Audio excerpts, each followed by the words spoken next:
Hey everyone, welcome back to Share Trek, where investing meets insight. I'm your host Raj. Friends, today we are tackling a big, messy question. Actually, it is multiple big, messy questions which all correlates into something we as retail investors should be worried about. The questions are: which countries have refused to negotiate deals with Trump? What is the exact tariff for each of these countries, and what date does it trigger on? I asked these questions to Google. I got no proper answers, and I bet you won't either. So let's dive into this chaos together and figure it out. Here's the deal: tariffs have been announced, paused, re announced, and layered with additional penalties on top of that for reasons like buying Russian oil in case of India. In case of Brazil, it is for prosecuting Bolsonaro. Now, these are some of the examples. That leaves us asking, do the US customs know which tariff applies to which goods, from which countries, from what date? There are lots of times when the tariffs have been changed from a particular date when the pause had stopped and then gone ahead. So that's one question. Can they detect transshipped goods, say, from China via another country? And is there a globally clear list of flat rate tariffs, reciprocal tariffs, steel and aluminum penalty, and penalty tariffs on top of that? Because many of these products, which are already tariffs, will get extra tariffs for the steel and aluminum content in them. So it's become a very complicated situation. And we also have tariffs for participating with BRICS to subvert the dollar. That's what Trump had called it. So the result of all of this is that especially small businesses would be in a lot of stress because they'll have to shell out big money on consultants just to figure out what the tariff is going to be on their products. Many can't keep going under this kind of a pressure. Well, then the question becomes, which countries have no deal and are staring at new tariff walls?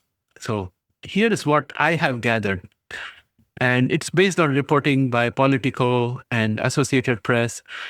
It seems that key US trading partners, including Canada, Mexico, and China, still haven't struck deals as of August 1st, 2025 deadline.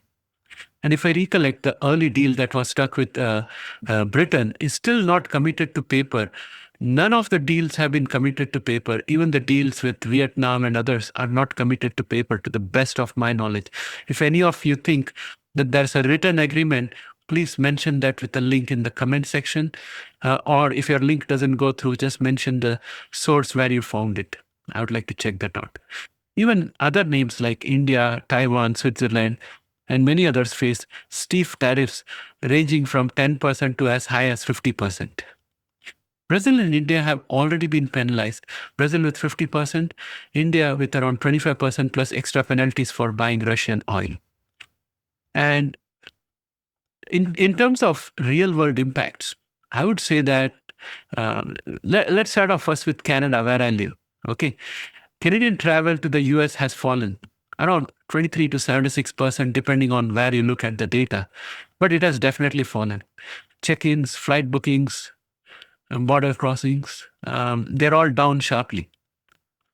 Canadian retailers inside Canada are actively boycotting American liquor because the public out here would not like to buy American liquor. So liquor imports from the US have plummeted over 60%.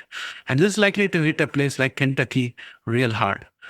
And on the other side of the globe, India, which is the other country where I have my origins, India's tariff doubled to 50%, affecting critical sectors like diamond, textile, and so on.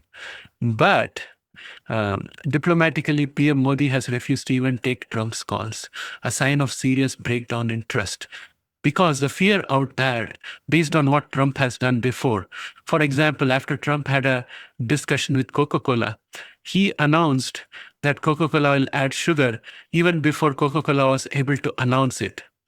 Likewise, the other countries which have had a meeting with Trump and had gone back, they found that Trump had spoken about various aspects of the deal, differently from what they understood to be the deal.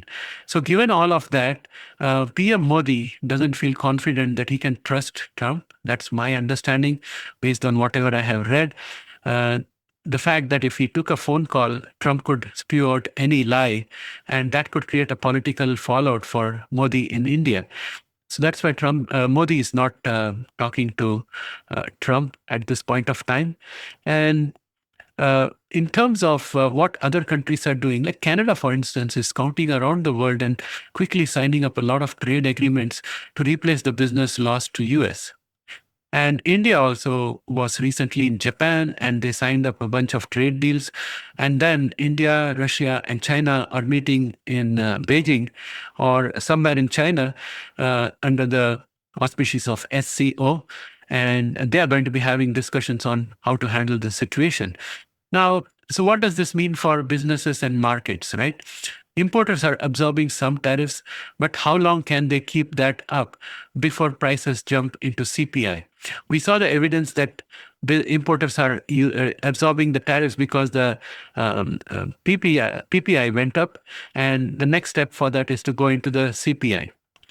Many companies had been front-loading inventories, and some customers have been buying in advance to dodge the tariffs.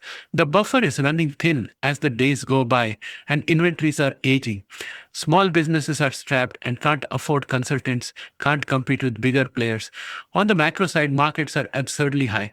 There's a buy-the-dip mentality, and investors are ignoring price-to-earnings ratios. And the risk is that when layoffs hit or tariffs bite deeper, there could be a steep correction to all these indices. To sum it all up, I would say I use a term called the dog's breakfast. It's a dog's breakfast out there. Countries like Canada, India, Taiwan, and many others haven't signed deals and now face high tariffs. Businesses and consumers are bearing the cost. And markets, they are totally ignoring the reality and are at all-time highs, buying the dips and pushing the market higher and higher. Friends, what do you think? Is a major correction inevitable? Drop your thoughts in the comments. If you're not subscribed, hit the button so that you don't miss the next breakdown. I'll catch up with you again in the next video. Thanks and have a great day, guys. Bye for now.